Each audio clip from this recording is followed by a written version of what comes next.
మార్చబడతాయి. మనం మాట్లాడితే ఆయన,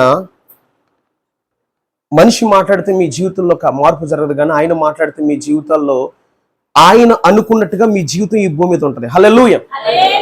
ప్రార్థన చేద్దాం. పరిశుద్ధమైన తండ్రి, మీకు వందనాలు. నిలబడ్డ నేను నీ దాసును మాత్రం ఇక్కడ ఉన్న ప్రతి తల్లితోనూ ప్రతి చెల్లితో మీరు మాట్లాడండి. ఇక్కడ ఉన్న ప్రతి సహోదరుతో మీరు మాట్లాడండి. ప్రతి కుటుంబంతో మాట్లాడండి. నాతో కూడా మాట్లాడమని, నీకే మహిమ తెచ్చుకోమని యేసు పరిశుద్ధ నామములో అడుగుచున్నాను తండ్రి. ఆమేన్. చూడండి, బైబిల్ చెప్తుంది, బైబిల్లో ఏదైనా మనకు ఒక వచనం రాయబడింది అనుకోండి, ఎప్పుడైనా సరే అది ఒక మనిషి ప్రేరేపణ ద్వారా ఇప్పుడు రాయబడలా. దేవుడు, ఈ భూమి ఆకాశాలు సృజించిన దేవుడు తన ప్రజలైనటువంటి మనకి ఏం అవసరమో ప్రతి మాట బైబిల్లో ఉంది.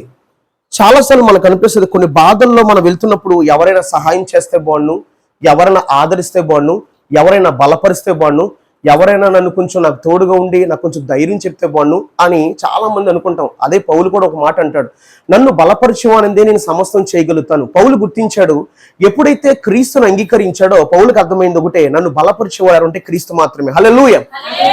అయితే పరిశుద్ధ గ్రంథంలో ఈ రోజు పరిశుద్ధాత్మ దేవుడు నాకు ఇమ్మన్నటువంటి వర్తమానం మీ మధ్యకి తీసుకొచ్చాను.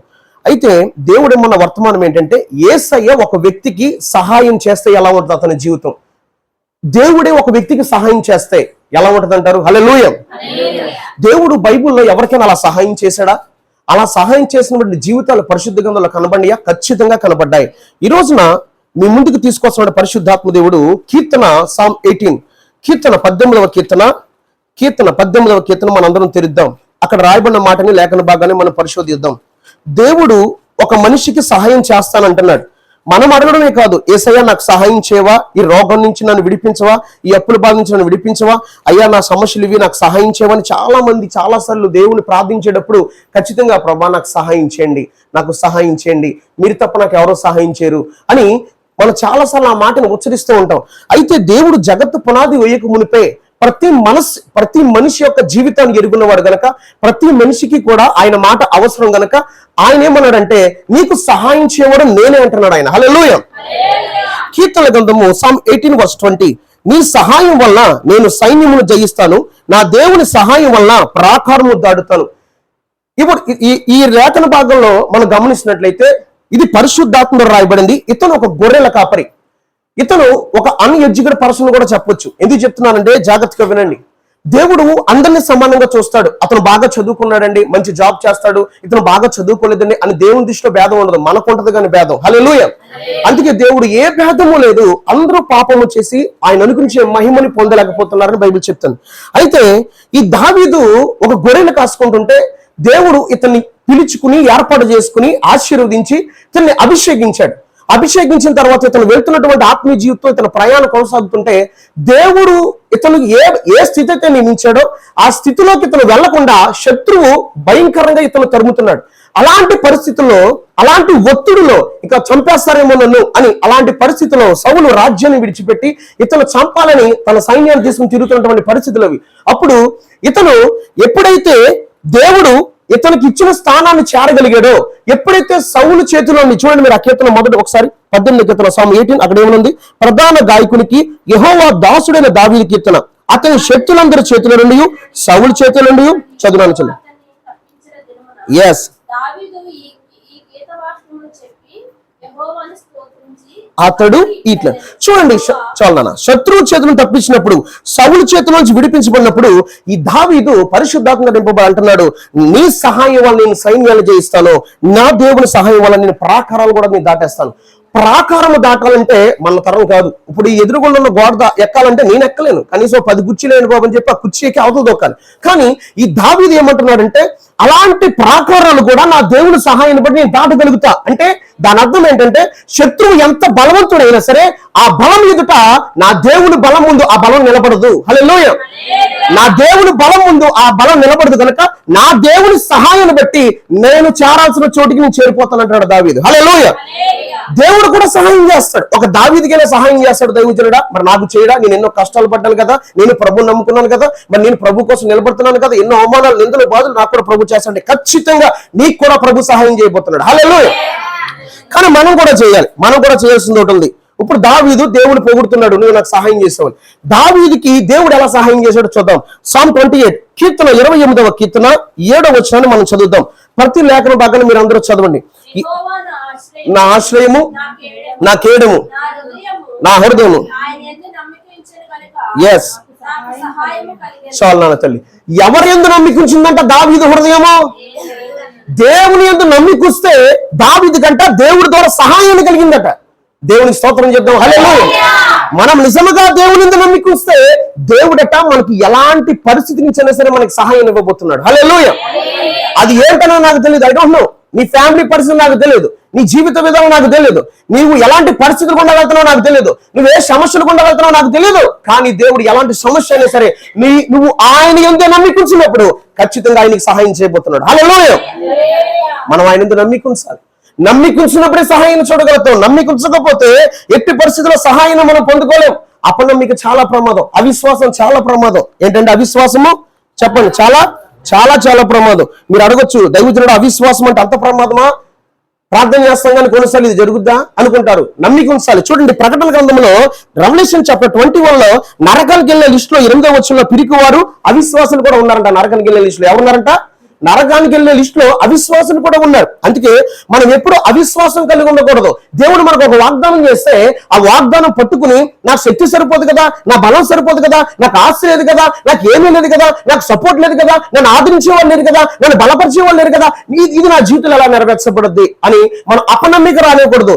దేవుడు ఒక వాగ్దాన్ని నీకు ఇస్తే తన శక్తిని బట్టి నీకు ఇస్తాడు, తన శక్తిని బట్టి నీ జీవితం దాన్ని నెరవేరుస్తాడు. హల్లెలూయా. అందుకే ఆయన ఎందుకు నమ్మిక ఉంచాలి. ఎవరెందుకు నమ్మిక ఉంచాలి? ఆయన ఎందుకు నమ్మిక ఉంచాలి. ఇప్పుడు యూట్యూబ్ పరిచయం జరుగుతుంది మీ ఎదురుకుండా, అది యూట్యూబ్ లోకి వెళ్తుంది.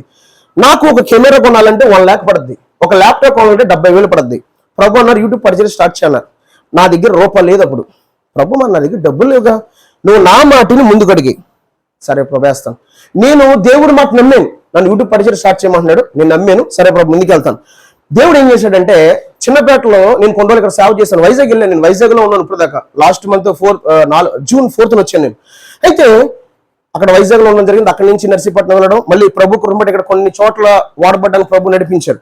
అయితే ఆ యూట్యూబ్ పరిచయం స్టార్ట్ చేయడానికి నా దగ్గర డబ్బులు లేవు. ప్రభు నాకు అన్నాడు, నువ్వు ముందు కడిగే నేను చూసుకుంటా అన్నప్పుడు, సార్ నేను నమ్మాను, స్టార్ట్ చేస్తాను ప్రభు అన్నాను. దేవుడు ఏం చేశాడంటే, ఒక అమ్మాయి, ఒక సహోదరు, ఒక చెల్లి నర్సింగ్ చదువుకుంది, నర్స్ చదువుకుంది చిన్నపేటలోనే. నేను అక్కడ పరిచయం చేసినప్పుడు వాళ్ళ ఇంటికి ఒకరోజు ప్రేరేపణ ద్వారా ప్రేయర్ పెట్టాను. ఆ అమ్మాయి అక్కడ కూర్చుంది, ఆ చెల్లి అక్కడ కూర్చుంది. అన్న నేను కొంచెం వీడియో తీస్తున్నాను, తీయమైతే తీసి నేను యూట్యూబ్ లో పెడదాం అనుకుంటున్నాను అంది. ప్రభు ప్రేరేపణ నేను అడిగి సరే పెట్టమన్నారమ్మా, పెట్టాను. అక్కడి నుంచి నాకు ఛానల్ లేదు, నాకు ఏ కెమెరా లేదు. దేవుడు వాగ్దానం నేను నమ్మినప్పుడు నేను ముందుకు అడిగేసాను, నేను నమ్ముతున్నాను ప్రభు అన్నప్పుడు దేవుడు ఒక సహోదరిని సిద్ధపరిచి ఆ అమ్మాయి ఎడిట్ చేయడం. ఆ అమ్మాయి చదువుకుంది కానీ ఆ అమ్మాయికి ఎడిట్ సంబంధించి ఏమి లేదు. ఇప్పుడు ఈ రోజున 91 సబ్స్క్రైబర్స్ తో ఎవాంజలిస్ట్ ఇజ్రాయెల్ అనే ఒక యూట్యూబ్ ఛానల్, ఆ అమ్మాయికి జీతం కూడా 8,000 ప్రభు ఇచ్చాడు. హల్లెలూయా. ఎంత ఆశ్చర్యం అనిపిస్తుంది అంటే మనకి, మనం నమ్మికుంచాలి. మనం అనుకుంటాం ప్రభు ఇది జరగని పనిలాగా ఉంది కదా, అది ఎప్పుడు అనుకోకూడదు, అలా ఎప్పుడు అనుకోకూడదు. దావీదు అంటున్నాడు, నీ సహాయం వల్ల నేను ప్రాకారాలు దాటేస్తాను కదా. ప్రాకారాలు కూడా దాటగలం మనం దేవుని సహాయంతో.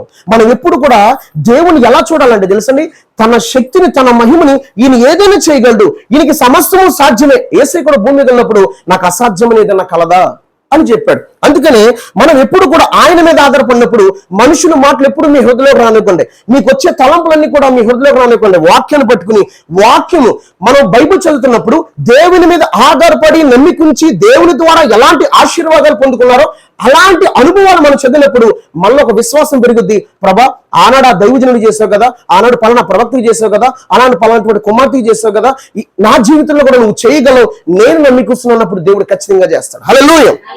మనం ఆయన నమ్మికొచ్చడం చాలా ప్రాముఖ్యం. నమ్మికొస్తే ఖచ్చితంగా నీ జీవితంలో దేవుడు అండి ఆయన చేయాల్సిన కార్యం ఖచ్చితంగా చేస్తాడు. హల్లెలూయా. ఈ రోజు దేవుడు నీకు సహాయం చేస్తాను అంటున్నాడు. దేవుడు కూడా చెప్పాడు, అన్నా మరి దావీదు చేసినట్టుగా నాకు కనబడుతుంది, నాకు కూడా సహాయం చేస్తాడు. Aiza chapter 41 verse 10. Aiza chapter 41 verse 10. యెషయా గ్రంథము 41వ అధ్యాయము 10వ వచనాన్ని మనం అక్కడ గమనిద్దాం. అక్కడ ఏం రాయబడింది? యెషయా గ్రంథము 41వ అధ్యాయము 10వ వచనం. నీవు నా దాసుడవనియు నేను ఉపేక్షింపగా ఏర్పరచుకుంటున్నాను నీతో చెప్పి ఉన్నాను, నీకు తోడే ఉన్నాను, భయపడకము నీ దేవుడే ఉన్నాను, దిగులు పడుకు నేను బలపడుతును, నీకు సహాయం చేయవాడు నేనే. హల్లెలూయా. ఎవరికి సహాయం చేస్తారట ఆయన? నీకు సహాయం చేయవాడును, నేనే పలానా వ్యక్తిని పంపుతాను, పలానా ప్రవక్తను పంపుతాను, పలానా వ్యక్తితో మాట్లాడి పంపుతానట్లా నీకు సహాయం చేయడం నేనే. ఇక్కడ చూడండి, మనం కూర్చున్న దేవుని సన్నిధి ఉంది, దేవుడు మన వాటిని అంటున్నాడు, మీరు చాలాసార్లు ప్రార్థన చేశారు. ఆ ప్రార్థన మీరు మీ ఇంటికాడ చేసి ఉండొచ్చు, మందిలో చేసి ఉండొచ్చు, లేదంటే బస్సులోనో లేదా ఆటోలోనో బండి మీద వెళ్తున్నప్పుడు మీ కష్టాన్ని బట్టి ప్రార్థన చేస్తే ఆ ప్రార్థనకి జవాబు ఇవ్వలేదా యేసయ్య? హల్లెలూయా. మరి ఆయన సహాయకుడే కదా, నమ్మదగిన వాడే కదా, ఆయన నమ్మదగిన వాడు. నీకు సహాయం చేస్తాడట. నీకు నేను సహాయం చేస్తాను, నేనే సహాయం చేస్తాను అంటున్నాడు. దేవుని స్తోత్రం చెప్తాం. హల్లెలూయా. నేను చాలాసార్లు మీ మధ్యకి వచ్చాను.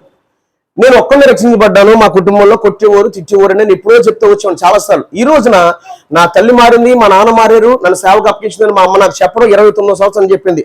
మా అమ్మ చెప్పకుంటే దేవుడు నా సేవకుడివి, నేను సూచించిన నా సేవకు నా సేవ చేయమన్నాడు. గొప్ప దర్శనాలు ఇచ్చారు, వాగ్దానాలు ఇచ్చారు, దేశంలో కొంచెం నిలబెడతా అన్నారు, ఎక్కడ కొండెక్కిస్తా అన్నారు, ప్రాజెక్ట్ 10 గంటల పడతా నేను నిలబెడతానన్నారు, నేను హెలికాప్టర్ ఇస్తాను, నేను నమ్మికుంచాను. ఈ రోజు అంచులంచులుగా హెచ్చించబడుతున్నాను. ఈ రోజున ఒక మైకు యూట్యూబ్ ఛానల్ నేనంటూ ఒక స్థితిలో ఉన్నానంటే దేవుడు మహాకృప. హల్లెలూయా. దేవుడి మీద నమ్మికుంచాలి. సమాజం ఏమంటుంది? ఇవన్నీ మనకొద్దు. నీ హృదయాన్ని దేవుడు చూస్తాడు, నీ పరిశుద్ధ దేవుడు చూస్తాడు, నీ నమ్మకత్వాన్ని దేవుడు చూస్తాడు. ఒక రోజున దేవుడు నేను ఉన్నతమైన స్థితిలో నిలబెడతాడు. హల్లెలూయా. ఈ రోజున మీ మధ్య మా నాన్నగారు కూడా కూర్చున్నారు. మా నాన్నగారు కూడా కూర్చున్నారు అక్కడ. ఒకసారి లేస్తారండి మా నాన్నగారు, నన్ను లేవండి ఒకసారి.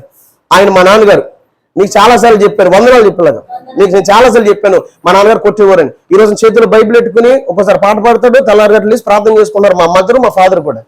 ఎవరు మార్చారు వాళ్ళని? అంటే దేవుడు నాకు సహాయం చేశాడా లేదా? దేవుడు నన్ను వదిలేశాడా? నువ్వు ఎన్ని దెబ్బలు తింటావు తిను, నీ చావు నువ్వు చవన్నాడా? లేదు. దేవుడు అంటున్నాడు, ముద్దు మీద వచ్చే వరకు నేను ఎత్తుకుంటాను. హల్లెలూయా. నాతోనే కాదు నీతో కూడా మాట్లాడుతున్నాడు, నీ పరిస్థితి కూడా మాట్లాడుతున్నాడు, నీ సమస్యతో కూడా మాట్లాడుతున్నాడు. ఒక్కదిన నా సమస్య నుంచి విడిపించేవాడు ఆయనే. హల్లెలూయా. నువ్వు అడిగిన దానికన్నా తన చిత్తానుసారంగా చేస్తాడు. కానీ నువ్వు ఆయన ఎందుకు నమ్మిక ఉంచాలి? ఎలా ఉంచాలంట? Believe Jesus. నమ్మిక ఉంచాలి. నమ్మిక ఉంచున్నాను ప్రభా. నమ్మిక ఉంచినప్పుడు చూడండి, చూడండి, దావీదుకి ఒక సమూయేలు ప్రవక్త ఒక ప్రొఫెట్ వెళ్ళి కొమ్ముతో అభిషేకం చేశాడు. తన జీవితం ఏంటంటే గొర్రెల కాపరి. నాన్న సరిగ్గా ఆదరించేవాడు కాదు, సహోదరులు కూడా సరిగ్గా ఆదరించేవాడు కాదు, నీ బ్రతుకు అన్నట్టుగా. కానీ ఆ గొర్రెలతో అలా మెలుగుతూ యేసయ్యని తండ్రిని దేవుడు స్తుతిస్తుంటే దేవుడు కనుదృష్టి ఆయన మీద పడింది. కనుదృష్టి పడగానే దేవుడు అనుకున్నాడు, ఇతను నా ప్రజల మీద నేను అధిపతిగా చేయాలి, రాజుగా చేయాలి, ఇతను ఇక్కడ ఉండకూడదు, ఇతని జీవితం ఇలా ఉండకూడదు అనుకుని దేవుడు ఒక నిర్ణయం తీసేసుకున్నాడు. దేవుడు కనుక నీ భక్తి దేవుడి దృష్టిలో పడిందంటే, దేవుడు నిర్ణయం తీసుకున్నాడంటే నీ హెచ్చింపుని ఎవరు ఆపరు? హల్లెలూయా. మీరు ఎవరి దృష్టిలో పడాలి? ఎవరి దృష్టిలో పడాలి? చూడండి, ఐజా చాప్టర్ 55:3 చూడండి. యెషయా గ్రంథము 55వ అధ్యాయము 3వ వచనం. ఐజా చాప్టర్ 55:3. సేవయోగ్య నా వద్దకు రండి, మీరు వినియడలా మీరు బ్రతుకుతారట, నేను మీతో నిత్య నిబంధన చేస్తాను, దావీదుకు చూపిన శాశ్వత కృప మీకు చూపుదును, ఇదిగో జనములకు సాక్షిగాను అతన్ని నియమించింది. నెక్స్ట్ వన్, జనములకు రాజుగాను అధిపతిగాను అతను నియమించింది ఎవరు? దేవుడు తన హృదయాన్ని చూసాడా, తన స్థితిని చూసాడా? మనం తన స్థితిని చూస్తే కనుక దావీదు రాజు అవడమా? అసలు దట్ ఈస్ ఇంపాసిబుల్. అది కింగ్ ఎలా అవుతాడు? అసలు ఏమీ లేదు అతనికి. కానీ దేవుడు అంటున్నాడు, దేవుడు అతని గొర్రెలు కాసుకున్నప్పుడే దావీదుని ఎలా చూస్తున్నాడు అంటే ఒక రాజుగా చూస్తున్నాడు, ఒక అధిపతిగా చూస్తున్నాడు. ఎప్పుడైతే దేవుడు అతను అభిషేకించిన తర్వాత, దేవుని అతను నమ్మికించిన తర్వాత, దేవుడు అతను ఏ స్థితిలో పెట్టాలనుకున్నాడు ఆ స్థితిలో పెట్టాడు. హల్లెలూయా. నీ వాగ్దానానికి నమ్మినప్పుడు, దేవుని గ్రంథాన్ని చదువుతున్నప్పుడు, దీన్ని బాగా విశ్వసించి ఇందులో ప్రతి ప్రామిస్ ఇప్పటికీ కూడా ఆయన చేయగలడు అని నువ్వు నమ్మికించినప్పుడు, నీ జీవితాల్లో కూడా స్టిల్ ఈ జనరేషన్ లో కూడా god can do this miracles. Hallelujah. ఈ జనరేషన్ లో కూడా దేవుడు చేస్తాడు. దేవుడు నామానికి స్తోత్రాలు కలుగును గాక. అందుకే అలాంటి కార్యాలు చూడాలి, నమ్మికుంచాలి, విశ్వాసము కలిగి ఉండాలి, ధైర్యము కలిగి ఉండాలి. దేవునితో నడవాలంటే కనుక ఫస్ట్ ఆఫ్ ఆల్ మనకు ఒక ధైర్యం కావాలండి. ఏం కావాలి? ధైర్యం కావాలి. బైబిల్ చెప్తుంది, ధైర్యం లేకపోతే మన వల్ల కాదు, క్రైస్తవ జీవితంలో ముందుకు వెళ్ళాం. ధైర్యం కావాలట. ఏం కావాలమ్మా? ధైర్యం అనేది చాలా చాలా ప్రాముఖ్యం. ఈ ధైర్యాన్ని ఎవరైతే కలిగి ఉంటారో దేవుని కార్యాలను చూడగలుగుతారు. దేవుని స్తోత్రం కలుగును గాక. హల్లెలూయా. అందుకనే ధైర్యం కలిగి ఉండండి. మీరు ఎప్పుడైతే ధైర్యం కలిగి ఉంటారో దేవుడు మీ పట్ల చేయాల్సినటువంటి కార్యాలు, భయంకరమైన కార్యాలు చేస్తాడట. ఆయన ఎలాంటి కార్యాలు చేస్తాడమ్మా? భయంకరమైన భీకరమైన కార్యాలు చేస్తాడు. ఐజా చాప్టర్ 64 లో ఉంది. Aiza chapter 64 you can read everybody. యెషయా గ్రంథం 64వ అధ్యాయంలో ఒక మాట ఉంది, చూడండి ఒకసారి. ఆయన భయంకరమైన క్రియలు చేస్తాడట. ఐజా చాప్టర్ 64 చదువు నాన్న.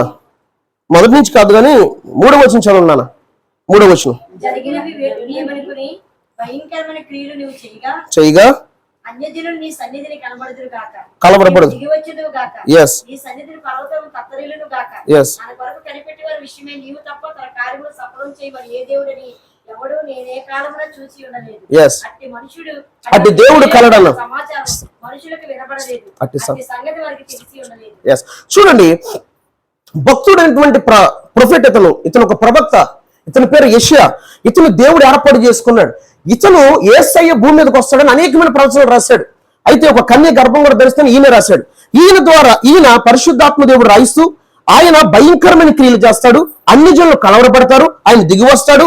ఆయన నీ సన్నిధి పర్వత అంటూ తన కొరకు కనిపెట్టేవారు. ఎవరి కొరకట?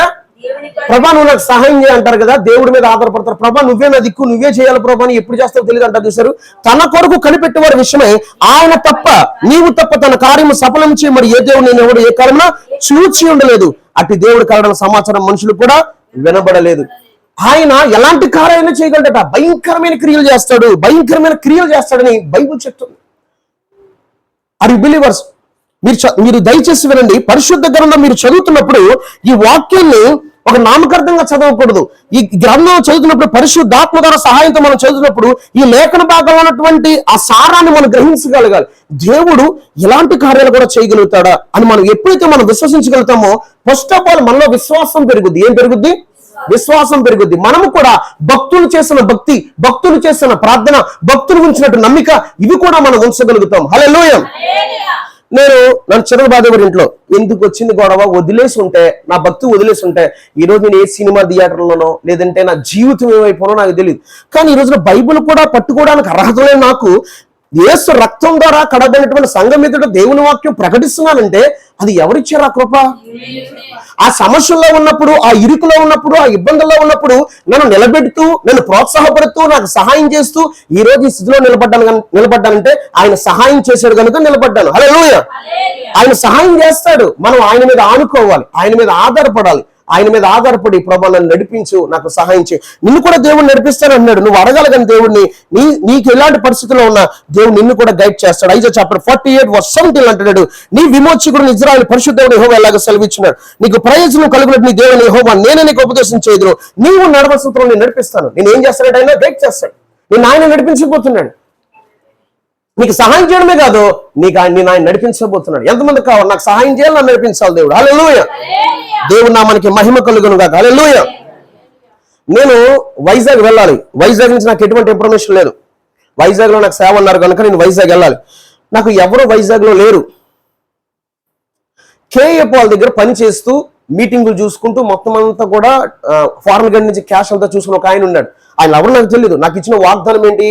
దావీదు లాంటి ఉద్దేశాలు ఉన్నాయి. కేవలం విజయం నాకు ఇచ్చారు. నేను నమ్మికుంచా. ఎన్నో అవమానాలు, ఎన్నో నిందలు. దేవుళ్ళు అలా నిలబడ్డాను. నా వయసు ఇప్పుడు 30 సంవత్సరాలు, 22 సంవత్సరాల నుంచి నా జీవితం దేవుని చేతిలో పెట్టాను. అయితే నేను దేవుడితో నడుస్తూనే ఉన్నాను. ఎన్నో ఒడిదుడుకులు వస్తున్నాయి, ఎన్నో అవమానాలు వస్తున్నాయి. అయినా సరే దేవుడు నాకు ఎప్పుడు తోడే ఉన్నారు తప్ప విడిచిపెట్టలా. అప్పుడు నా కుటుంబం 2022 ఎండింగ్ లో మార్చబడింది. నాకు దేవుడు చెప్పాడు ముందే వాళ్ళు మార్చబడతారని. అయితే నేను దేవుడి మీద నమ్మికుంచాను కేవలం దర్శనం అన్నప్పుడు. అయితే ప్రభువు నాకు ఎలా సహాయం చేశారంటే, నా ఫోన్ నెంబర్ ఒక వ్యక్తి ద్వారా విజయవాడ పంపించి, విజయవాడ నుంచి వైజాగ్ పంపించి, వైజాగ్ నుంచి ఒక చెల్లి ఫోన్ చేసింది. అక్కే నా మీద పెద్ద ఆవిడ డైజీ, నేను అక్కని పిలుస్తున్నాను. సిస్టర్ డైజీ అని ఆవిడ ఎవరంటే కేఏ పాల్ దగ్గర వాడబడినప్పుడు పరిచయం చూసుకున్నటువంటి ఒక వ్యక్తి ఫ్యామిలీ నెంబర్ సంబంధించిన ఒక జస్ట్ కొలిక్ సంబంధించిన ఆ ఫ్యామిలీ నెంబర్ ఈ బిడ్డ సిస్టర్ డైజీ. ఇతను ఒక గవర్నమెంట్ ఎంప్లాయీ. ఈమె ఒక గవర్నమెంట్ ఎంప్లాయీ. 56,000 56,000 జీతం ఈమెకి. ఈమె నెంబర్ నా ప్రభు ఏర్పాటు చేస్తే మాట్లాడాను, ప్రేయర్ చేయించుకునేది. అమ్మ నా దర్శనం ఇది, నా వాగ్దానం లేదంటే కేఏ పాల్ గారు నాకు తెలుసండి ఇదండి ఇవన్నీ కొన్ని విషయాలు చెప్తే అప్పుడు దేవుడు నాకు మార్గాలు సరళం చేశాడు. నేను వైజాగ్ వెళ్ళాను. వైజాగ్ ఎండాడ అనే ప్రాంతంలో నేను రూమ్ తీసుకోవడమే కాదు, ఈ రోజు అక్కడే నేను స్టే చేయడం దగ్గర 7th month 8th month complete అయిపోయింది. రీసెంట్ లాస్ట్ మంత్ నేను వచ్చాను. ఇప్పుడు దాకా నేను వైజాగ్ లోనే ఉన్నాను. లాస్ట్ టైం నేను అక్కడి నుంచి నర్సీపట్నం వెళ్ళి పరిచయం చేశాను.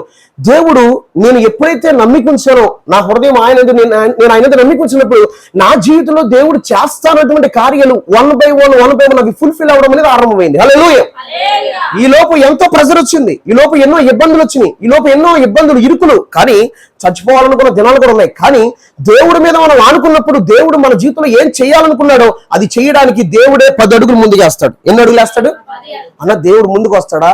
నిజంగా మీకు బైబిల్ చూపిస్తా ముందుకు వస్తాడో లేదు. దేవుడు ముందుకు వస్తాడు.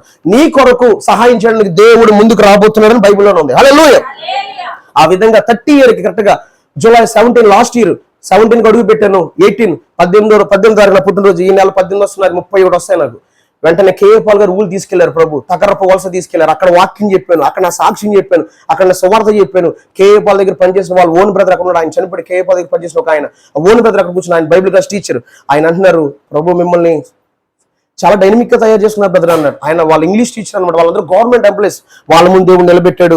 అక్కడ నా సాక్ష్యం చెప్పి విజయం చెప్పి అక్కడి నుంచి మళ్ళీ నేను ఇప్పుడు ఎండల్లోనే ఉంటున్నాను. మా నాన్నగారు మా అమ్మగారు కూడా వస్తూ ఉంటారు, అప్పుడప్పుడు బేవాళ్ళలో ఉంటే మా నాన్నగారు ఉంటారు, మా అమ్మగారు కూడా నా దగ్గర ఉంటారు.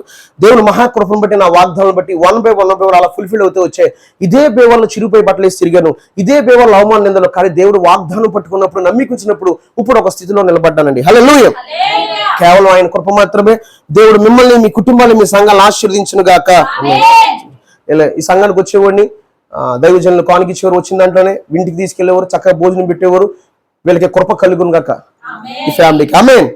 దేవుడు నామానికి మహిమ కలుగును గాక. ఆమేన్. అన్న ఇప్పుడు దాకా బాగానే ఉంది, మన సాక్ష్యం చెప్పు, వాక్యం చెప్పు. ఇప్పుడు మరి దేవుడు నాకు ముందు వెళ్తాడు కదా అని ఎక్కడ ఉందంటే చూద్దాం, రండి బైబిల్ చూద్దాం. దేవుడు నీకంటే ముందు వెళ్తాడు నీకు సహాయం చేయడానికి. మొదటి దినవృత్తాంతులు 14వ అధ్యాయం. మొదటి దినవృత్తాంతులు 14వ అధ్యాయం. మొదటి దినవృత్తాంతులు 14వ అధ్యాయం 7 నుంచి చదువుదాం. దావీదు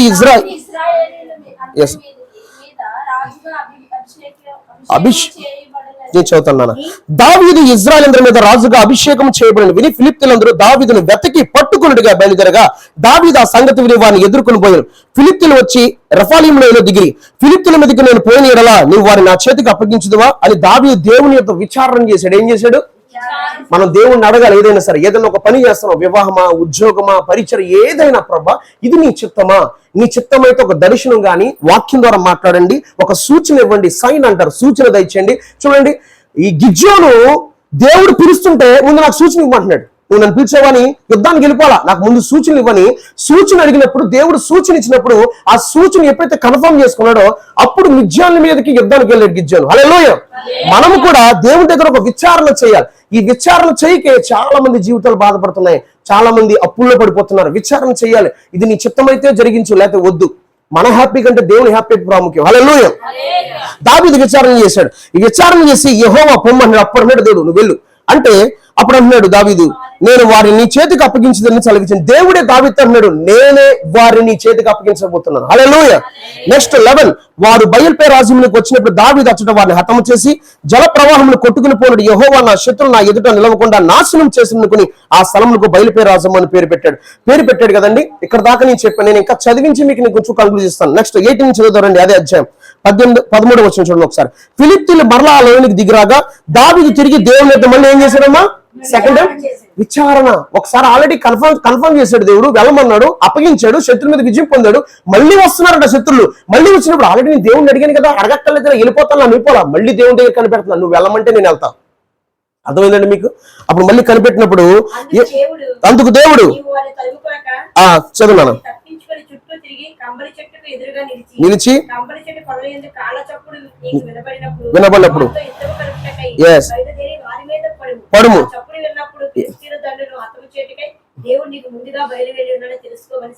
చాలమ్మా. ఎవరు బయలుదేరారంట? ముందు దేవుడు నీకు ముందుగా బయలువెళ్ళి ఉన్నాడని తెలుసుకును. అంటే దావీదు కంటే ముందు ఎవరు బయలుదేరుతారంటే ఇప్పుడు మరి మన ముందు కూడా దేవుడు నడుస్తున్నాడ. నడవాలంటారు వద్దంటారు? నడవకపోతే అసలు నడవాలంటే వద్దంటారా? గట్టిగా చెప్తాం, ప్రభు మీరు నా ముందు నడవాలి. అడగండి ప్రభుని, ప్రభా నేను వెళ్ళే ప్రతి స్థలంలో నాకంటే ముందు ఉండండి. దేవునికి స్తోత్రం చెప్దాం. హల్లెలూయా. దేవుడు కూడా వాగ్దానం చేశాడు, దావీదుకే కాదు నీకు కూడా ఆయన తోడుగా ఉండబోతున్నాడు, నీకు కూడా ఆయన ముందు నడవబోతున్నాడు. అందుకే ఏం చెప్తున్నాడంటే ఐజా చాప్టర్ 43 వర్స్ 2 అంటున్నాడు, నీవు జలంలో పడి దాటినప్పుడు నీకు తోడై ఉంటాను, నదుల్లో పడి వెళ్ళినప్పుడు అవి నీ మీద పొర్లి పారవు, నీవు అగ్ని మధ్య నడిచినప్పుడు కాలిపోవు, జాలు నేను కాల్చజాలన్నటువంటి మాట కనబడుతుంది. ఆయన నీకు తోడై ఉంటాడట. జలం లాంటి పరిస్థితులు వస్తాయి, అగ్ని లాంటి సమస్యలు వస్తాయి. బాబు అగ్ని పరీక్షలో ఉందండి బాబు నీకు అంటారు కొంతమంది విశ్వాసులు. పాస్టర్ గారి దగ్గరికి వచ్చి ప్రార్థన చేయండి బాబు, ఈ సమస్య ఏంటో మాకు అర్థం కావట్లేదు, అసలు బ్రతకాలం పెంచట్లేదు, ఏంటి ఎలాంటి పరిస్థితి ఉందో మేము వెళ్తున్నాం అని కొంతమంది విశ్వాసులు ఆందోళన చెందుతారు. కానీ దేవుడు నువ్వు ఎలాంటి పరిస్థితుల్లో వెళ్తున్నా దేవునికి తోడే ఉంటాడు. నువ్వు దేవుని దగ్గర విచారణ చేస్తూ దేవుని మీద నమ్మికొస్తే కనుక దేవునికి సహాయం చేయడమే కాదు, నీకంటే ముందుగా దేవుడు బయలుదేరబోతున్నాడు. హల్లెలూయా. అందుకే దేవుని దగ్గర మనము బయలుదేరడానికి, దేవుడు మనకంటే ముందు బయలుదేరడానికి మనం ఏం చేయాలంటే ఫస్ట్ ఆఫ్ ఆల్ నమ్మిక ఉంచాలి, సెకండ్ ఆఫ్ ఆల్ విచారణ చేయాలి. ఆయన నమ్మి విచారణ చేయాలి. నమ్మాలి ముందు, ప్రభా నువ్వు చేయగలవు. నమ్మిన తర్వాత మనం ఏం చేయాలంటే విచారణ చేయాలి. ఏం చేయాలండి? విచారణ చేయాలి. ఇప్పుడు 10 సంబంధాలు వచ్చాయి నాకు అనుకున్నాం. 10 సంబంధాల్లో నేను నాకు నచ్చిన అమ్మాయిని సెలెక్ట్ చేసుకున్నాను అనుకోండి, అది దేవుని చిత్తం కాదు. ఇప్పుడు 10 మంది ఫోటోలు పంపించారు నాకు. ఇవల్ల నేను ఎవరు చేసుకోవాలి ప్రభు అంటే దేవుడు అన్నారు, నో 10% నాకు వద్దు, నాకు 10 మంది నాకు వద్దన్నాడు. ఎందుకు ప్రభు అంటే నో వద్దన్నాడు. ఎందుకంటే దేవుని చిత్తంలో వాళ్ళు లేరు. దేవుడు అంటాడు, నేను అనౌన్స్ చేసి నేను చూసిన పర్సన్ అంటే దేవుడు ఎన్నుకుని దేవుడు అభిషేకించిన బిడ్డ అయితే నా సేవలో సహకరిస్తుంది. హల్లెలూయా. ఇది దేవుని చిత్తం అంటే మీకు అర్థమని చెప్తున్నా. విచారం చేయాలి. 10 మందిలో వీళ్ళు 10 లక్షలు ఇస్తారంట, వీళ్ళు 15 ఇస్తారంట, వీళ్ళు ఇల్లు ఇస్తారంట, వీళ్ళు బండి ఎడతారంట. ఇవన్నీ సెలెక్ట్ చేసుకున్నాను అనుకోండి, సేవలో ముందుకెళ్తామండి. చాలా మంది ఈ రోజున ఇవి చూసి పడిపోయే సేవలో ఎదగలేకపోతున్నారు. ముందు వాళ్ళు దరిద్రుల కుటుంబం నుంచి అమ్మాయి ఇచ్చినా, దరిద్రుల కుటుంబం నుంచి అబ్బాయి ఇచ్చినా, మనకి దేవుడి చిత్తంలో ఉన్నటువంటి అబ్బాయి వస్తే మన కొరకు మోకాళ్ళ మీద అంగలారుస్తారు. హల్లెలూయా. సేవ అద్భుతంగా జరుగుద్ది. కన్నీటి ప్రార్థన, మోకాళ్ళ ప్రార్థన, భారం, ఆత్మల పట్ల భారం ఉంటుంది. భర్త కంటే ముందు దేవుడిని ప్రేమిస్తారు వీళ్ళు, దేవుని చిత్తంలో ఉన్నవాళ్ళు. దేవునికి మహిమ కలుగును. హల్లెలూయా. ఓ రోజు స్టీఫెన్ పాల్ గారికి వెళ్ళి సంబంధాలు చూస్తున్నారట వాళ్ళ ఫాదర్ మదర్. మీ గతంలో చెప్పినట్టు గుర్తు నేను. అప్పుడు అందరూ కూడా నువ్వు దేవుని ప్రేమిస్తావా నన్ను ప్రేమిస్తాను ఆయన అడిగాడట. నేను ముందు మిమ్మల్ని ప్రేమించి తర్వాత దేవుని ప్రేమిస్తానని అన్న. ఎవరు కూడా ఆయన నచ్చట్లా, వద్దు వెళ్ళిపోమంటున్నారు. అప్పుడు వాళ్ళ వైఫ్ ఇప్పుడు ఎవరైతే ఉన్నారో ఆ బిడ్డని దేవుడు ఆ బిడ్డ నడిపించిన తర్వాత నువ్వు ముందు దేవుని ప్రేమిస్తావా నన్ను ప్రేమిస్తావు అంటే ముందు నేను దేవుని ప్రేమిస్తాను తర్వాత మిమ్మల్ని ప్రేమిస్తానని చెప్పిందట. ఈ రోజు అద్భుతంగా దైవజనుడితో పోటపోటీగా సేవ చేస్తే వాళ్ళు మిస్సెస్. హల్లెలూయా. ఎవరు రావడి? సిస్టర్ శైల ఫాలో. అవునా పిల్లరా? దేవుడు చిత్తం అంటే ఒకటి ఉంటుంది, విచారణ చేయాలి. ఈ రోజు విచారణ చేయకే అప్పుల్లో పడిపోతున్నారు, ఇబ్బందుల్లో పడిపోతున్నారు, సమస్యల్లో పడిపోతున్నారు, రకరకాల పరిస్థితుల్లోకి వెళ్ళిపోతున్నారు. ఇవన్నీ కాదు. దేవుని దగ్గర ఫస్ట్ ఆఫ్ ఆల్ మనం ఏదైనా చేసే ముందు విచారణ చేయాలి. ఇది నువ్వు చేయమంటే నేను చేస్తాను. నమ్మిక ఉంచాలి. సెకండ్ వన్ విచారణ. నువ్వు చేయమంటే నేను చేస్తాను. నా సంతోషం కంటే, నా ఆనందం కంటే నీ సంతోషం, నీ చిత్తం నా జీవితంలో జరగాలి. హల్లెలూయా.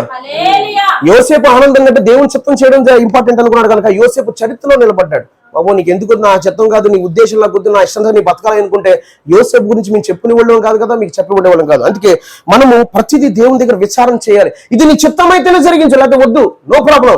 దీనివల్ల నాకు ఏదో వచ్చేయాలని కాదు, నీ చిత్తం అయితే నీది జరగాలి. అలా ఎప్పుడైతే మనం చేస్తామో దేవుడు మనకు సహాయకుడిగా ఉండబోతున్నాడు. ఫస్ట్ ఆఫ్ ఆల్ హల్లెలూయా. నువ్వు దేవుని చిత్తానికి లోపడినప్పుడు, దేవుని ఉద్దేశాలు నెరవేర్చడానికి, దేవుని తలంపులు ఇక్కడ భూమి మీద నెరవేర్చడానికి నువ్వు ఇష్టపడినప్పుడు దేవుని చిత్తం నీ జీవితంలో జరుగుద్ది. దేవునికి సహాయంగా ఉంటాడు. నేను ఒక రోజు ప్రార్థన చేశాను రూపాంతర చర్చిలో. ప్రభా నాకు ఒక 2 సంవత్సరాల టైం, నాకు మా అమ్మ సేవకు అప్పించిందో తెలియదు, నేను ఇంకా దర్శనం చూడ వాగ్దానం పొందగలను. నాకు 2 సంవత్సరాల టైం ఇస్తే నేను బయట దేశానికి వెళ్ళిపోయి అప్పులు తీర్చుకుని సంపాదించుకుని ఆ తర్వాత వచ్చి నేను సేవ చేస్తానన్నాను. దేవుడు ఏమో చిన్నపిల్లడు ఆయన కాదండి. మనం కొన్నిసార్లు ఆయనకి ఐడియా ఇస్తూ ఉంటాం, కానీ దేవుడు అన్నాడు నీ చిత్తం కాదు నా చిత్తం జరుగుతున్నప్పుడు నీ చిత్తమే జరుగుగా కానీ నేను లోపడ్డాను. ఈ రోజున ఒక దైవజనుడిగా మీ ముందు నిలబడ్డాను. ఇంకో విషయం చెప్పిన, నా అప్పులు కూడా ఆయన ఒక్కొక్కటి తీర్చుకుంటూ వచ్చాడు. చూడండి, ఈ రోజు ఇంత పరిచయం జరుగుండేదా? 91 సబ్స్క్రైబర్స్. ఏమండి యూట్యూబ్ ఛానల్లోకి వెళ్తున్నాను. నేను ఒకప్పుడు రోడ్డు మీద చిరిపోయిన బట్టలు వేసి చిరిగి నేను ఈరోజు యూట్యూబ్ లో కనబడుతున్నాను. ఎవరికి ఇచ్చింది అదంతా? దేవుడికే మహిమ. హల్లెలూయా. నమ్మిక ఉంచండి. మీకు ఎలాంటి పరిస్థితి అయినా సరే దేవుడి మీద ఆనుకుని నమ్మికుంచి సెకండ్ వన్ విచారణ చేయండి. ఈ రెండు ఎప్పుడైతే చేస్తారో దేవుడు మీకు సహాయం చేయబోతున్నాడు. హల్లెలూయా. దావీదు నమ్మికుంచాడు, సెకండ్ వన్ విచారణ చేశాడు. దేవుడు అప్పుడు ఏం చేశాడంటే నీకు ముందుగా నేను బయలు వెళ్ళబోతున్నాను చెప్పి దేవుడు ఒక్కడు కాదు 10 అడుగులు ముందుకు వచ్చాడు. దేవుడు కనుక నీకు సహాయం చేయడానికి ముందుకు వస్తే అసలు ఎవరైనా నిలబడతారండి? నీ హెచ్చింపును ఆపడానికి, నీ ఆశీర్వాదాన్ని ఆపడానికి, దేవుడి ఉద్దేశం నీ పట్ల ఆపడానికి ఎవరైనా ఆపగలరా? ఎవరు ఆపలేరు. అంటే ఈ రోజు చేయవలసిన ప్రార్థన ఏంటంటే ప్రభు నీ ఎందుకు నమ్మికుస్తున్నాను, సెకండ్ వన్ నేను విచారణ చేస్తాను. నీ దగ్గర ఏది చేసినా సరే. నాకు అర్జెంట్గా టీవీ లేదు ఇంట్లో, ఏం చేయాలి ఇప్పుడు? ఆ పక్కన చూసాను టీవీ ఉంది, అప్పో చేసుకోండి అని చెప్పి భర్త చెప్పి అప్పో సీట్ల మీద ఏదో తీర్చేసి 10,000 రూపాయలు ఆ టీవీ చింటూ పెట్టుకుంటారు. నెల వచ్చేటప్పుడు డబ్బులు కట్టాలి. దాని గురించి సోదర కుటుంబ ప్రార్థన ఉంది ఇంట్లో. అవునా కదా? కుటుంబ ప్రార్థన చేయరు. అండ్ భార్య భర్తలు గొడవ పడతారు, సమాధానం ఉండదు. చూడండి పిల్లరా, దేవుడి దగ్గర మనం ఎలా అడిగా, ప్రభా నీ చిత్తం అయితే ఈ వస్తువు నాకు దయచేయి, నీ చిత్తం అయితే ఈ వస్తువు నాకు దయచేయి. నీ చిత్తం లేకపోతే నాకు వద్దన్నప్పుడు దేవుని చిత్తంలో ఉన్న వస్తువు నీకు ఇచ్చినప్పుడు దాన్ని కొనుక్కోవడానికి దాన్ని కట్టుకోవడానికి కూడా తానే కృప చూపిస్తాడు. హల్లెలూయా. దేవుని నామానికి మహిమ కలుగును గాక. దేవుడు చాలా ఆలోచిస్తాడు. మీరు అనుకుంటారు ఆశ్రమాషికి ఏదో తక్కువగా ఆలోచించకండి. మైక్ ఉంది. ఒక రోజు నాకు యూట్యూబ్ లో మైక్ ఒక ఇచ్చేయమన్నది 1,500 రూపాయలు 2 మైకులు ఇస్తాడు, ఛార్జింగ్ పెట్టుకోవాలి. నేను అనుకున్నాను ఇదెందుకు, ఏదో వైర్లెస్ మైక్ ఉంటాయి కదా, ఏదో ఇది ఉంటాయి కదా, మీరు వాడతారు కదా సిస్టాలు, అలాంటి మైక్ తీసుకుంటే బాగుంది కదా. ఇక్కడ పరిచయం చేసినప్పుడు నేను ఇది తీసుకోమన్నారు, తీసుకున్నా. ఇది కొన్ని రోజులు లోపల ఉంది లాకర్లో. దీని విలువ నాకు అర్థం కాలేదు, దేవుని ప్లాన్. తర్వాత నేను వైజాగ్ వెళ్ళిపోయిన తర్వాత అక్కడ ఒక ఇంటర్వ్యూ తీసాం మేము. మా యూట్యూబ్ ఛానల్ ఉంటుంది ఇంటర్వ్యూ, గంట 1 అవర్ అబౌవ్ ఉంటుంది ఇంటర్వ్యూ. సిస్టర్ నన్ను ప్రశ్నలు అడిగారు, 18 ప్రశ్నలు అడిగారు, నేను జవాబు ఇచ్చాను. ఆ ఇంటర్వ్యూకి ఈ మైక్ అక్కడి నుంచి వైజాగ్ వచ్చింది, భీమవరం నుంచి. ఇప్పుడు అర్థమైంది నాకు ఈ విలువ దేవుడు ఎందుకు ఇచ్చాడు. ఈ రోజు నాకు ఇది ఎందుకు ఇచ్చాడంటే, నేను ఎక్కడి నుంచి వాక్యం చెప్పినా నా వాయిస్ క్లారిటీగా అందులోకి వెళ్తుంది. అది యూట్యూబ్లో పెట్టినప్పుడు వాళ్ళ వాక్యం చక్కగా వినగలుగుతారు. హల్లెలూయా. దేవుడు అంత ఆలోచిస్తాడండి. అందుకే అన్నాడు, నీకు ఆలోచన చెప్పి నడిపిస్తాను, నీకు ఉపదేశం ఇస్తాను, నేను నడవలసిన మార్గం నేను నడిపిస్తాను. మనం కూడా మన జీవితాన్ని ఆయన చేతిలో పెట్టుకోవాలి. ఎలా పెట్టుకోవాలి? మనం ఆయన చేతిలో పెట్టుకోవాలి. ప్రభా నువ్వు నడిపిస్తే నేను నడుస్తాను అన్న చాలు, నేను నమ్మి కూర్చున్నానని చెప్పండి, దేవుడు ఖచ్చితంగా మిమ్మల్ని నడిపించబోతున్నాడు. హల్లెలూయా. అందుకే చూద్దాం ఒకసారి మనము. దావీదు కూడా దేవుడిని బతిమాలుతున్నాడు, ప్రభా నాకు సహాయం చేయి. చూడండి సామ్ 30 కీర్తన 30వ కీర్తన ఒకసారి మనం చూద్దాం. కీర్తన 30వ కీర్తన, కీర్తన 30వ కీర్తన, 30వ కీర్తనలో ఒక లేఖన భాగాన్ని మీరు చూడండి. అక్కడ ఏమంటున్నాడు? సామ్ 30:10 యెహోవా ఆలకింపుము, నన్ను కరుణింపుము, యెహోవా నాకు సహాయకుడవై ఉండుము. దావీదు అంటున్నాడు, నువ్వు నాకు సహాయకుడై ఉండాలయ్యా. దావీదు ఎప్పుడైతే దేవుని మీద ఆనుకుని నాకు సహాయం చేయమన్నప్పుడు దావీదుకి దేవుడు ఎంత ఇదిగా సహాయం చేశాడంటే చరిత్రలో మిగిలిపోయే సహాయాన్ని అతనికి ఇచ్చాడు. ఈ రోజున ప్రపంచం ఏ మూలకెళ్ళినా దావీదు కుమారుడు అని పిలువబడే కృపని దేవుడు అతనికి ఇచ్చాడు. ఎందుకంటే దేవుడు అతని పట్ల ఉన్నటువంటి ఉద్దేశం నెరవేర్చుకోవడానికి దేవుడు ముందుకొచ్చాడు, దావీదు కూడా లోపడ్డాడు కనుక. మీరు అనొచ్చు, మరి దావీదు ఒక తప్పు చేశాడు కదా దైవజనుడా. దేవుడు అంటున్నాడు, యేసయ్య తండ్రి అని దేవుడు రాయించిన మాట, ఒక బెత్షెబా విషయంలో తప్ప దావీదు ఏ విషయంలో తప్పిపోలేదు. పిల్లరా, మనం ఒకసారి పరిశీలన చేసుకుంటే ప్రభువు నమ్ముకున్న తర్వాత ఎన్నో తప్పిదాలు మనలో కనబడతాయి. కానీ దేవుడు న్యాయాధిపతి, దేవుడు దావీదుని ప్రేమించాడు కానీ అతని పాపను కప్పిపుచ్చలా. అందుకే దేవుడు మనందరినీ కూడా సహాయం చేయాలనుకుంటున్నాడు. ఈ రోజున నువ్వు ఏం అడిగావో నాకు తెలియదు. మీ ఇంటికాడ ఎక్కడేమో ప్రే చేసేవాడు, నాకు మీ ప్రార్థన కూడా సరిగ్గా అది లోపల కూర్చున్నాను కనుక, మైక్ లేదు కనుక, దేవుడు మీరు అడిగిన దానికి ఆయన చిత్తానుసారంగా మీరు అడిగితే ఆయన మీకు ఖచ్చితంగా సహాయం చేయను గాక. ఆమేన్. దావీదు అంటున్నాడు, నువ్వు నాకు సహాయం చేయవా? దావీదుకి ఎప్పుడైతే దేవుడు సహాయం చేశాడో పరాకారాలు దాటాడు, సైన్యాలు జయించాడు, సింహాసనం మీద కూర్చున్నాడు. హల్లెలూయా. నీకు కూడా దేవుడు సహాయం చేయాలని కోరుకుంటున్నాడు. మీరు ఈరోజు చదివారు కదా, సిస్టర్ గారు చదివించారు సామ్ 108. ఒకసారి చూడండి, 108 108వ కీర్తన ఈరోజు మీరు చదివారు కదా. అందులో ఏముందో గమనించారా? మీరు చదువుకుంటే బ్రదర్ చదివారు కదా, పెద్ద ఆయన చదివారు. అక్కడ ఏముంది? మనుషులు సహాయం వ్యర్థము, శత్రులకు జయించుటకు నువ్వు మాకు సహాయం దయచేయము. చూసారా భక్తుడు ఎలా అడుగుతున్నాడో? ఇది కూడా దావీదు కీర్తనే. అయ్యా శత్రువులు జయించినట్టుగా నీకు సహాయం, నీ సహాయం నాకు కావాలి. ఎప్పుడు కూడా మనం దేవుని సహాయాన్ని కోరుకోవాలి. ఎవరి సహాయాన్ని కోరుకోవాలి? దేవుని సహాయాన్ని కోరుకోండి. దేవుడు మీకు సహాయం చేయడానికి సిద్ధంగా ఉన్నాడు. దేవుడు నాకు చేసినట్టుగా మీకు కూడా సహాయం చేయనుగా. ఆమేన్. దేవుడు సహాయం చేస్తాడు. దేవుడి మీద మీరు ఏం చేయాలి? మరి మీరు దేవుడు సహాయం చేయాలంటే ఫస్ట్ వన్ నమ్మిక, సెకండ్ వన్ విచారణ చేయాలి. మనం ఎప్పుడు కూడా ఏదైనా చేసే ముందు ప్రార్థన చేసి, ఇది నీ చిత్తమో కాదో నాకు ఒక సూచన ఇవ్వి, వాక్యం ద్వారా మాట్లాడు, లేదంటే కళల ద్వారా మాట్లాడు, దర్శనం ద్వారా మాట్లాడు. లేదు ఇది నీ చిత్తం కాదంటే నేను ముందుకు వెళ్ళను. అలా అయితే ఈ రోజున చాలా మంది క్రైస్తవుల్లో ఇబ్బందులు ఉండవు. హల్లెలూయా. అలా చేయక ఈ రోజున చాలా సమస్యలు తెచ్చిపెట్టుకుంటున్నారు, ఇబ్బందులు తెచ్చిపెట్టుకుంటున్నారు. అలా ఉండకండి. దేవుని సహాయాన్ని కోరుకోండి, దేవుని మీద ఆనుకోండి. దేవుడి మీద మీరు ఎప్పుడైతే అనుకుంటారో, దేవుడి మీద మీరు ఎప్పుడైతే నమ్మికొస్తారో, దేవుడు ఖచ్చితంగా మీకు సహాయం చేయడానికి ఏమాత్రం వెనకడుగేయడు. హల్లెలూయా. ఒకరోజు ఈ సాక్ష్యం చెప్పన్నారు పరిశుద్ధాత్ముడు. ఒక చెన్నై మెడ్రాస్ లో ఒక చిన్న బట్టల షాప్ పెట్టుకున్నాడు. తను అద్దె కట్టుకోవడానికి కూడా స్తోమత లేదు. రోడ్డు మీద ఒక బరకం వేసుకుని బట్టలన్నీ బయట వేసి అమ్ముకుంటున్నాడు. దేవుడు అలా చూశాడు దూరం నుంచి. ఈ బిడ్డ నమ్మకత్వాన్ని చూశాడు. దేవుడు నన్ను ఆశీర్వదిస్తాడులే, నేను ఏదో అప్పు చేసి ఏదో షాప్ కొని షెల్టర్ కొనుక్కుని ఏదో పెట్టేసుకోవడం కాదు, దేవుడు నన్ను ఆశీర్వదిస్తాడు. దేవుడి మీద నమ్మికుంచి రోడ్డు పక్కన నమ్ముకున్నప్పుడు దేవుడు చూశాడు. తన రక్తం ద్వారా కడబడ్డ బిడ్డను చూసి, ఈ బిడ్డను నేను ఖచ్చితంగా బ్లెస్ చేయాలి చూశాడు. అలా చూస్తున్నప్పుడు తన ప్రార్థన వింటున్నాడు, తన భక్తి విధానం గమనిస్తున్నాడు. మీరు అడగొచ్చు, దేవుడు ఒక వ్యక్తిని బ్లెస్ చేసే ముందు దేవుడు ఆ వ్యక్తిని పరిశోధిస్తాడు, పరీక్షిస్తాడు. దేవుడు నీ అంతరంగాలు చూడొచ్చు మీరు కావాలంటే. అన్న బైబిల్ ఎక్కడ ఉందంటే ఇర్మియా గ్రంథంలో కనబడుతుంది. మీకు ఇర్మియా గ్రంథంలో కనబడుతుంది. ఇర్మియా గ్రంథంలో మీకు చాలా స్పష్టంగా కనబడుతుంది దేవుడు ఏం చెప్తున్నాడో చూడండి ఒకసారి. చూడండి ఇర్మియా చాప్టర్ 17, ఇర్మియా గ్రంథం 17వ అధ్యాయము 7వ వచనం. యెహోవాను నమ్ముకుని వాడు ధన్యుడు, యెహోవా వానికి ఆశ్రయముగా ఉండును ఉండును, దాని వేలు తన్నును, వెట్టకల్లో దానికి భయపడు. నేను చదువుతాను నాన్న. దాని ఆకు పచ్చగా నుండును, వర్షము లేని సంవత్సరం చింతనందుదో కోపమందు, హృదయం అన్నిటికంటే మోసకరమైంది, అది ఘోరమైన వ్యాధి గలది, దాన్ని గ్రహింపగలవాడెవడు? ఒకని ప్రవక్తను బట్టి జాగ్రత్తగా వినండి, మీ మైండ్ లో అనలైజ్ చేసుకోండి. ఒకని ప్రవక్తను బట్టి వాని క్రియలు ఫలము చెప్పున ప్రతీకారము చేటుకు యెహోవాను నేను హృదయమును అంతరంద్రియమును. అదండి చాలమ్మా. అందుకే దావీదు నా హృదయానుసరుడు అంటాడు. అందుకే ప్రవక్త అన్నాడు, మంచి హైట్ ఉన్నాడు కదా ఇతను రాజేమో. నో, మనుషులు చూసినట్టుగా నేను చూడండి అంటున్నాడు. నీ క్రియలు గమనిస్తున్నాడు, నీ భక్తి గమనిస్తున్నాడు. ఇదంతా ఒకరోజు టాలీ చేసుకుంటాడు. టాలీ చేసుకుని రైట్ టైంలో నీ జీవితంలో ఏం చేయాలో చేస్తాడు. హల్లెలూయా. దేవుడు టాలీ చేసుకుంటాడు మొత్తం నీ భక్తి, నీ విధానం అంతా కూడా. ఇప్పుడు ప్రార్థన చేసి చర్చికి వెళ్ళి అందరూ బాగుండాలి, ఇంటికి వచ్చి ఎవరో ఏదో అంటే చడగమని తిడతాం కోపండి. వాళ్ళు ఎలా చేస్తారా, వాళ్ళు ఎలా ఉండాలి, వాళ్ళు బాగోకూడదు అని చడగ మనకు నోరు తెరిచినప్పుడు అదేమొద్ది, మీ బ్లెస్సింగ్ ని మీ కీడు చేశారు. బైబిల్లో మాట ఉంది, మేలు చేయవాడే దేవుని సంబంధట, కీడు చేయకూడదంట. మీకు కీడు చేసినా మీరు కీడు చేయకూడదు. ఏమైనా అనుకోని దేవా వాళ్ళు ఆశీర్వదించడానికి వచ్చేస్తే దేవుడు మిమ్మల్ని ఆశీర్వదిస్తాడు. మీ క్రియలు చొప్పున మీకు ప్రతిఫలం ఇవ్వబోతున్నాడు. మీ గురించి చెడ్డగా మాట్లాడుకుంటున్నారా, మీ గురించి తక్కువగా మాట్లాడుకుంటున్నారా, మీ గురించి ఏదో చెప్పుకుంటున్నారా, దేవుని స్తోత్రం చెప్పడం అంతే. హల్లెలూయా. దేవుడు మిమ్మల్ని బ్లెస్ చేయను గాక. దేవుడు బ్లెస్ చేస్తాడట. దేవుడు అంటున్నాడు, నువ్వే కీడు చేయవా, నువ్వేం మాట్లాడవా, వద్దు బాబు నేనేం మాట్లాడను ప్రభా. దేవుడు చూసి నీ నమ్మకత్వాన్ని అందుకే యెహోవా యందు భయభక్తులు గలవాడు దీవించబడతాడు బైబిల్లో ఉంది. భయభక్తులు కలిగి ఉండాలి. ఈ భయభక్తులు కలిగి ఉన్నప్పుడు దేవుడు ఏం చేస్తాడంటే నిన్ను బ్లెస్ చేస్తాడు. హల్లెలూయా. అందుకే భయభక్తులు కలిగి ఉందామా దేవుని యందు. మరి నమ్మికొస్తారు ఇక్కడి నుంచి మీరు కూడా. ఎంతమంది నమ్మికొస్తారు?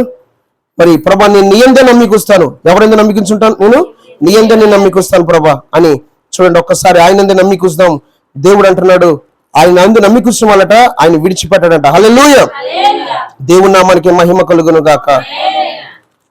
అందుకే దేవుడి దగ్గర మనం చాలా జాగ్రత్తగా ఉండాలి. నేను ఒక పాట రాయించిన పరిశుద్ధాత్మ దేవుడు నాకు వైజాగ్ లో. దీనుడైన నన్ను ఆశీర్వదించిన యేసయ్యా, పడదమ్మా.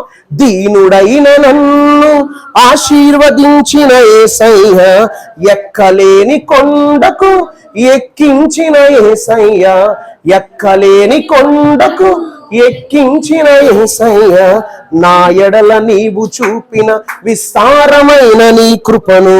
నా ఎడల ఏం చూపించాడు ఆయన? పరిశుద్ధాత్ముడు నాకు ఆ ఛానల్ పిలిస్తే వైజాగ్ లో నేను అక్టోబర్లో లాస్ట్ ఇయర్ అక్టోబర్లో నేను రాశాను. నేను ఆ పాట నేను అక్టోబర్ 17 విజయం చూసాను. అదే అక్టోబర్లో కొన్ని సాంగ్స్ కూడా నేను రాశాను. కొన్ని ఉన్నాయి, ఇవి కాక పాడదాం.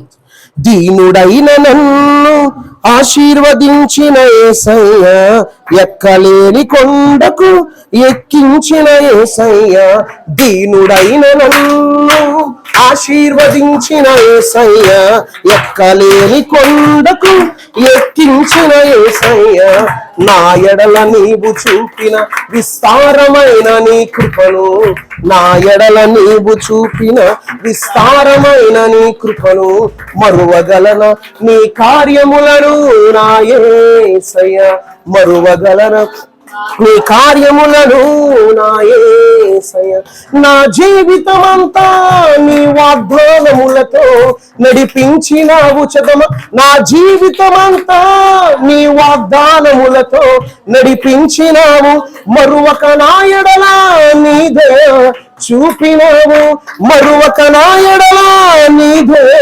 చూపినావు, దీనుడైన నన్ను ఆశీర్వదించిన యేసయ్యా, ఎక్కలేని కొండకు ఎక్కించిన యేసయ్యా, దీనుడైన నన్ను ఆశీర్వదించిన యేసయ్యా, ఎక్కలేని కొండకు ఎక్కించిన యేసయ్యా, నీ మాటే నన్ను బ్రతికించెనయా, నీ ఆలోచనే నన్ను జీవింపచేసిన. ఆయన మాట బ్రతికించింది, ఆయన ఆలోచన జీవింపజేసింది. పడదాం.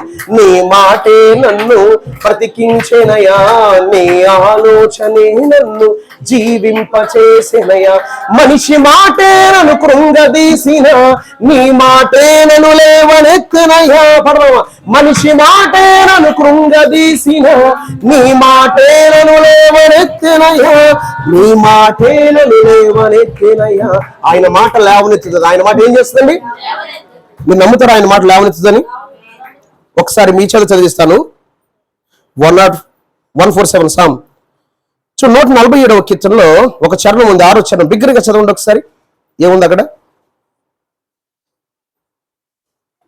కీర్తన 147వ కీర్తన 6వ వచనం. మీరే చదవండి. యెహోవా చాలమ్మా. యెహోవా ఎవరు లేవనెత్తాడట? మరి పడదమ్మా. దీనుడైన నన్ను ఆశీర్వదించిన యేసయ్యా, ఎక్కలేని కొండకు ఎక్కించిన యేసయ్యా. దేవుడు కూడా ఆశీర్వదిస్తాడు, ఎక్కలేని కొండకు ఎక్కిస్తాడు. ఆయన ఎందుకు నమ్మిక ఉంచాలి.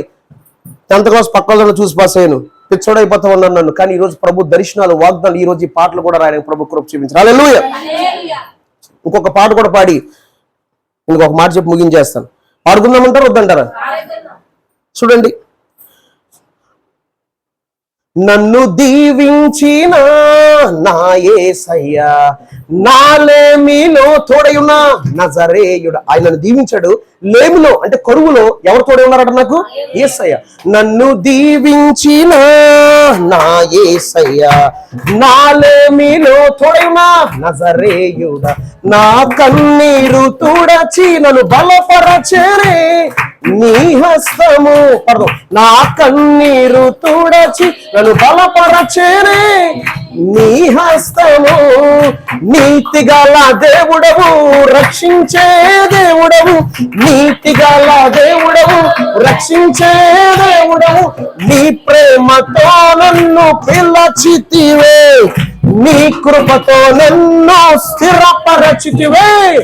నీ ప్రేమతో నన్ను పిలచితివే, నీ కృపతో నన్ను స్థిరపరచితివే.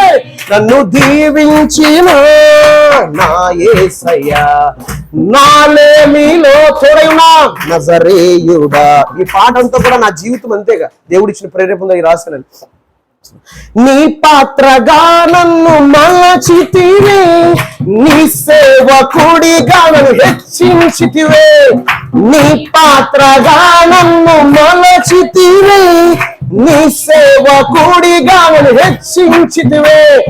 దేశం యొక్క ఉన్నత స్థితిలో నిలబెట్టితివే. ఈ చరణంలో ఉన్నటువంటి అర్థాన్ని మీరు గ్రహిస్తున్న వాగ్దానం అది. అది నెరవేరడానికి సమయం ఉంది, కానీ దేవుడు అది రాయించినప్పుడు ఈ చరణం పాడే ముందు ఒక మాట ఉంటది, నీ బాహుబలంతో నడిపించావు దేవా అనేటువంటి అంటే మాట. చూడండి, ఈ చరణంలో ఉన్నటువంటి ప్రతి అర్థము నా జీవితంలో ఉన్నటువంటి నా జీవితంలో జరిగిన సంఘటనను బట్టి పరిశుద్ధాత్ముడు రాయించాడు. వీళ్ళరా దేవుడు మన జీవితంలో మర్చిపోడు, ఖచ్చితంగా రైట్లో మీకు కూడా సహాయం చేస్తాడు. హల్లెలూయా. అందుకే నీ బాహుబలము చేత నన్ను నడిపించితివే. ఎవరు నడిపించాడు బాహుబలం ద్వారా? చెప్పండి మీరు. అమ్మా, దేవుడు నడిపించాడు బాహుబలం ద్వారా. ఎవరు నడిపించాడు బైబిల్లో? నన్ను నడిపించాడు. ఓకే, తర్వాత బైబిల్ ఎవరు నడిపించాడు? ఇజ్రాయెల్ ప్రజలు నడిపించాడు. తన బాహుబలం చాచి ఏం చేసినట్టు ఆయన నడిపించాడు. నీ బాహుబలం చేత నడిపించేందుకే దేశం యొక్క ఉన్నత స్థితిలో నన్ను నిలబెట్టితివే. ఇది పాట. పిల్లరా, దేవుడు నమ్మదగిన వాడు. మిమ్మల్ని మీ కుటుంబాన్ని వర్ధిలించే మనస్ఫూర్తిగా కోరుకుంటున్నాను. దేవుని దగ్గర నమ్మకంగా ఉండండి. దేవుడు మీ జీవితాల్లో కూడా రైట్ టైంలో అద్భుతాలు చేయనుగా. హల్లెలూయా. ఒక మాట చెప్పి నేను ముగించేస్తాను. చూడండి, కీర్తన 31వ కీర్తన 24 ఒకసారి చూద్దాం. యెహోవా కొరకు కనిపెట్టు వారులారా, మీరందరూ మనస్సు ధైర్యము వహించి నిబ్రముగా ఉండాలట. ధైర్యం అవసరం చెప్పాను కదా క్రైస్తవులకి, మనకి ధైర్యం అవసరం. ధైర్యం వహించి ఎలా ఉండాలంటమ్మా? ఉండాలి. ఆయన కొరకు కనిపెడుతున్నారా? సహాయం కొరకు ఎదురు చూస్తున్నారా? ఇంకా మీరు ఎన్నో ప్రార్థనలు చేస్తున్నారు కదా, దేవుణ్ణి అడగండి, ప్రభా నీవే సహాయం చేయనుగాక, నీ చిత్తమే నా పట్ల నా పిల్లల పట్ల జరుగునుగాక. హల్లెలూయా. ఈ ప్రార్థనే పరలోకానికి ఇష్టమైన ప్రార్థన. మళ్ళీ చెప్తున్నా, నాకు 10 లక్షల ఇల్లు కావాలి అర్జెంటుగా, నువ్వు ఏం చేస్తున్నావు తెలీదు, నాకు అలా ఇలా చేయి ఎలా చేయంటే అవన్నీ కూడా దేవుడు ఆలకించడు. దేవుడి దగ్గర ప్రభా నీ చిత్తం ఏంటో అది నా జీవితంలో జరిగించుకుంటే మీరు ఊహించలేని కార్యాలు మీ జీవితంలో చేస్తాడు. హల్లెలూయా. ఏం చేయాలి? నమ్మిక ఉంచాలి. సెకండ్ వన్, విచారణ చేయాలి. దేవుడు కార్యాలు మీరు చూడబోతున్నారు. హల్లెలూయా. చెప్తారా? నీకు సహాయం చేసేవాడు ఎవరట? గట్టిగా చెప్పండి. బైబిల్ ఎట్టుకుని, ప్రభా నువ్వు నాకు సహాయం చేయబోతున్నావు. I believe word of god. ప్రార్థన చేసుకుందాం. ఎవరికాలి? ప్రభా నా పరిస్థితి నీకు తెలుసు, ప్రతి ఒక్కరికి తెలియదు, నా జీవితం నీకు తెలుసు, నేను ఎలా వెళ్ళాలో నీకు తెలుసు, నాకు ఎలాంటి సహాయం కావాలో నీకు తెలుసు. నెల వచ్చేటప్పటికి రూమ్ రేట్ కాడి నుంచి ఎవ్రీథింగ్, దేవా ఇవన్నీ నువ్వే నాకు సహాయం చేయగలవు కనుక నేను నీ మీద అనుకున్న ప్రభా నాకు సహాయం చేయండి. నా జీవితంలో, నా పిల్లల జీవితంలో నీ చిత్తం జరుగును గాక. నేను సిద్ధంగా ఉన్నాను ప్రభా. అది ఏంటన్నది నాకు తెలియదు, నీ చిత్తానికి నేను లోబడుతున్నాను. ఆయన చిత్తం మీకు ఆశీర్వాదం, ఆయన చిత్తం మీకు పరలోకంలో నిత్యము ఉండే విధంగా ఉంటుంది. యోహాను రాసిన పత్రికలు అంటాడు, తండ్రి చిత్తం చేయవాడు నిరంతరము నిలిచినట్టున్నాడు. దేవుని చిత్తం చేయాలి. ప్రభా నేను నీ ఎంత నమ్మికొస్తున్నాను, ఎలాంటి పరిస్థితి అయినా సరే నేను నమ్మికొస్తున్నాను అంతే. యేసు నామములో నీ దగ్గర నుంచి నాకు సహాయం వచ్చును కాకంతే. అడగండి, ప్రభా నేను నమ్మికొస్తున్నాను, నాకేం అవసరం నీ తెలుసు, నేను ఎంత నమ్మికొస్తున్నాను, నువ్వు చేయగలవు, నువ్వు చేస్తావు కనుక నేను నమ్మికొస్తున్నాను అంతే. నీ చిత్తానుసారంగా చేయండి అని అడగండి. ఎవరికాలు ప్రార్థన చేసుకోండి. సిస్టర్ గారికి సమయాన్ని అప్పగిస్తున్నాను.